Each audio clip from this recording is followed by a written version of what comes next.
Hello, this is Gav from IGN, and I'm joined by Greg Mails, and we are playing Battletoads Arcade. Now, this is the first time it's actually been available to play on a console, right? That's right, yeah. So it was originally, as you said, an arcade machine, but never made it to the home console. So. Yeah. Okay, I'm going to join you then to see if I can actually do anything in this. Okay. I guess so.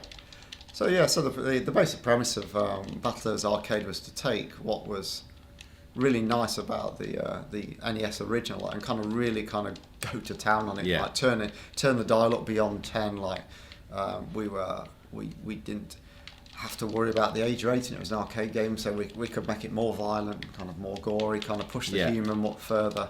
So it's kind of. So as you say, That's awesome. So it was intended for the arcade, which is a really interesting thing for us, because we used to develop our own in-house arcade board, arcade hardware, but designing for an arcade game is very different from designing for home consoles. Really? Okay. Oh, extremely. Because obviously with our home console, players pay a certain amount, whether it was $40, $50, whatever it was at the time, and then they expect a certain amount of entertainment for that money. Whereas in an arcade, it's a lot transient. You put, I don't know, 50 cents in, $1. Back then, when we were making it, was 20 pence, and players play it, and if they enjoy it, they'll put more money in. If they don't, they'll walk away from the machine. So you could make several dollars off someone if they want to play through the game, or you could just make like 20 pence and they walk away. So kind of how you think about the game is very different. So it's kind of the arcade game's all about wanting to see the next challenge, wanting to kind of when you've lost, put more money in, so you carry on to play further. Whereas the home console's very different, where you kind of, you can have as many goes as you like basically until you beat the game. So thinking about how you design the challenge or how you structure the levels is kind of very different.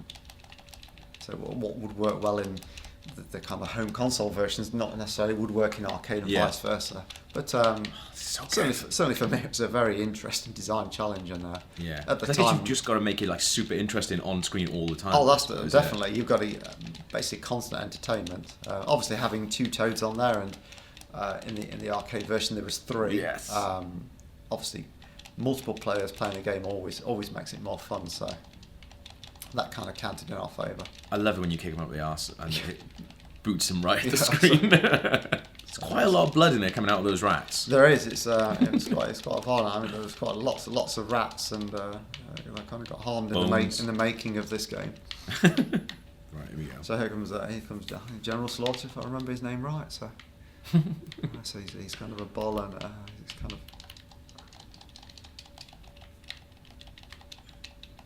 No.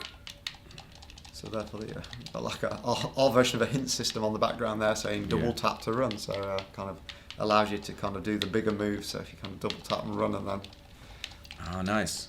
Get the big move, so you give a bit of a bashing, and hopefully, you can start to see he's starting to get damaged. So we wanted to make it look like you were giving him a beating up, so he starts to get scuffs and scrapes on his chest. You can see, and he's missing a tooth. So we just wanted to. Again, it's rewarding the player's input rather than just having an energy bar that kind of creeps down.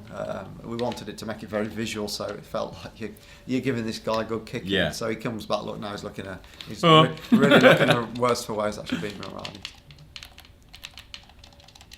Yes. It was just all part of that humour for the game at the time. It was. I think that's awesome. kind of that's what's kind of quite iconic in a lot of rare games. It's the kind of humour, but it's never one type of humour. It's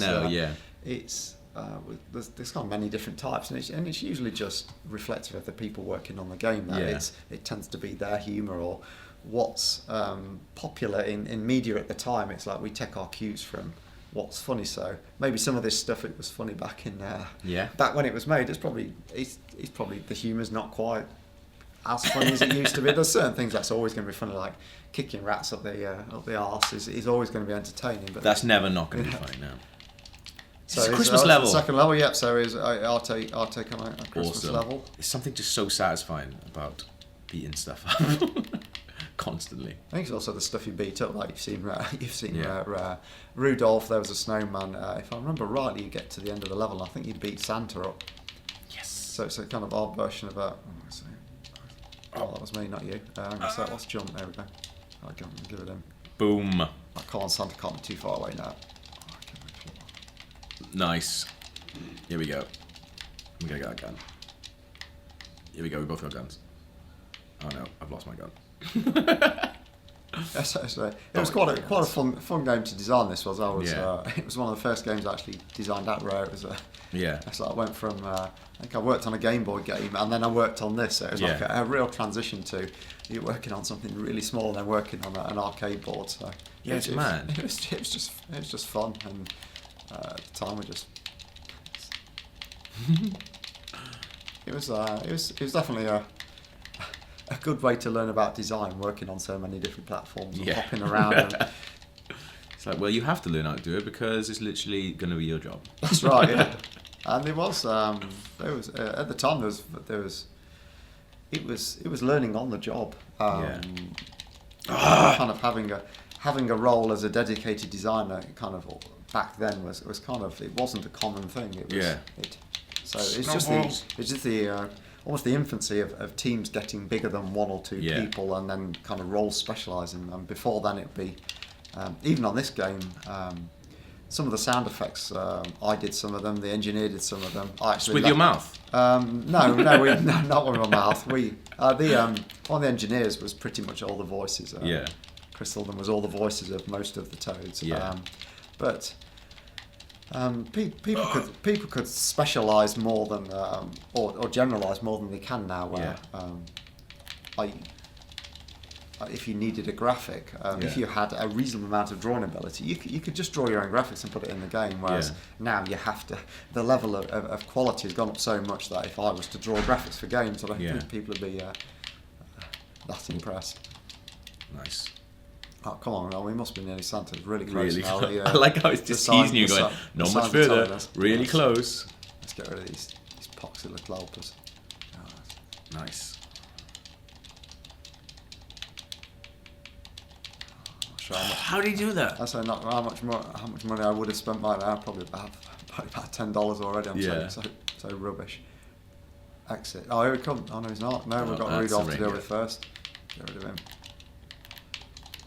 He's gone. Oh no, there is no Santa. Where's Santa? Where's Santa? No Santa. Oh, he doesn't exist. He doesn't exist. Maybe that was in a development version. There definitely was Santa at some point. You promised me Santa. There was Santa. Maybe not in the release version. I remember it. He had this massive belly that hung over his hung over his trousers, and he had a bag that he carried around, and he moved around and chucked stuff at you. And then occasionally, when he bent down to rummage out of his sack to try and find some presents to kind of find it, he had kind of that kind of builder's arse that hung out, and then that was your cue to run up and kick Santa. Santa up the backside. So, right, here we go. This is our boss. This is the boss. Not Santa. That's a snake. It's not Santa. So we've got a snake. Come on, let's kick his ass. Ooh.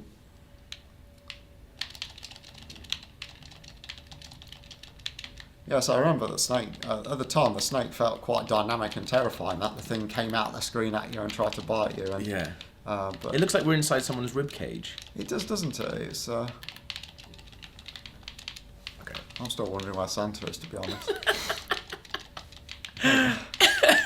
I like how you've almost dreamt up this Santa. No. Santa definitely existed. I've just made that up. Santa is real. No, it's fine. He is real, and he was in Battletoads, but clearly we must have thought that adding a snake was better. He's not even wearing like a Santa's hat or something. He's not, is he? It doesn't even look like it belongs in the same level. Santa's not even around the outside either. It's maybe it's Santa's ribcage that we're in. And the Dark Queen. It could be. Yes, take that, you stupid snake. Oh, I'm glad to call. Let's get rid of this snake. Maybe Santa's next. Oh, take that. Nice. Taking some knocks. Oh, I saved you there. he grabbed you, he's going to say, I think he takes you into the background and kind of gives you a good shake and takes your life off. But if your teammate's quick enough, they can get a knock in and save you. So. Kick me out of his gob. That's good. Oh, no. Oh, yes. Save you again. That's going to cost you another 20 cents. Can you set it? So you can set, we've obviously got free credits, but you can set it to proper arcade mode, can you? I'm not so sure. Oh. Come on, Snake. Maybe that could be a... Oh, yes. That could be a way of having...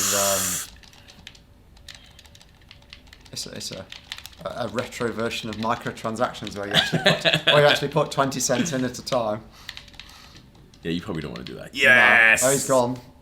Oh, there, go on, kick it. Kick his head. I'm sure you can kick his head. There we go. Yeah, there we go.